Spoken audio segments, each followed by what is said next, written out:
কি কি গাছ এবার অর্ডার দিয়ে আনলাম তা জানার জন্য তোমরা অধীর আগ্রহে বসে আছো। প্রথমেই যে গাছটা দেখাইতেছি এটা হচ্ছে মেক্সিকান সুট প্ল্যান্ট। এটা একটা জলজ গাছ, মানে মাটির ভিতর বসাই উপরে যাতে পানি ভাসে তেমন অবস্থায় লাগাইতে হবে। ফুলের ছবি আমি স্ক্রিনের কোনার এক জায়গায় দিয়ে দেবানি। এরপর যে ফুল গাছটা দেখাবো এটা রুসেলিয়া, ছোট ছোট মরিচের মতো ফুল হয়। এই গাছটা পেজ থেকে আমাকে গিফট করা হয়েছে, তাদেরকে অনেক অনেক ধন্যবাদ। একটা অর্কিডের শখ ছিল অনেক দিন ধরে। দেখো এটা হচ্ছে একটা অর্কিড গাছ, আর এটার ফুল একদম বেগুনি রঙের, আর বেগুনি রং আমার সবচেয়ে বেশি পছন্দের। ফুলগুলো মাশাল্লাহ খুবই সুন্দর। পার্সেল আসতে আসতে একটু ঝিমিয়ে গেছে, তাও মাশাল্লাহ খুব সুন্দর। আমার বাগানে থাকলে আর তারপর ভালোই যাইবেনে। তো একটা বীজ পড়ছিল, কিন্তু আজকে সকালে উঠে দেখি বীজ পড়টা ফাইটটা, বীজগুলো জানি কোথায় চলে গেছে, পাইলাম না। কিন্তু এর নিচের দিকে বেশ কয়েকটা চারা আছে, এগুলো থেকে আমি অনেকগুলো চারা করে নিতে পারবো পরে। অনেক দিনের শখ ছিল একটা অর্কিড গাছ রাখার, তো পেয়ে গেছি তাই কিনে নিলাম।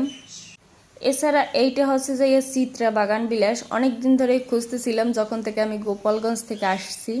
তো এই নার্সারি ভাই এটার কাছে এই গাছটাও ছিল, আমি নেফালাইছি। আর চিত্রা খুবই সুন্দর একটা বাগান বিলাস।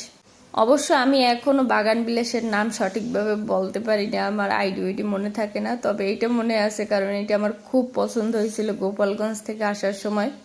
এরপর যেটা দেখাইতেছি এটা একটা জবা। তো তোমরা তো জানোই আমার জবা ফুল খুবই ভালো লাগে। তো এটা হচ্ছে ঝুমকো জবা, ট্যাঙ্ক কালারের।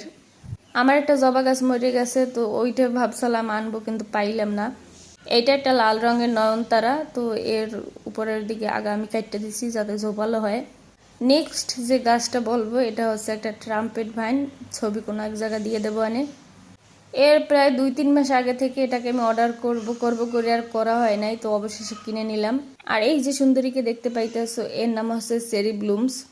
মাশাল্লাহ ফুলটা খুবই সুন্দর। তবে এইটা কোনো সেলফ ক্লিনিং গাছ না, এর ফুলগুলো যখন শুকিয়ে যায় তখন কেটে দিতে হয়, এরা একা একা ঝরাতে পারে না ফুল। এই নয়নতারাটা হচ্ছে সাদার ভিতরে লাল, তো ক্যামেরায় তেমন বুঝাইতেছে না। তো সাদার ভিতরে লাল, এটা আমার অনেক ভালো লাগে।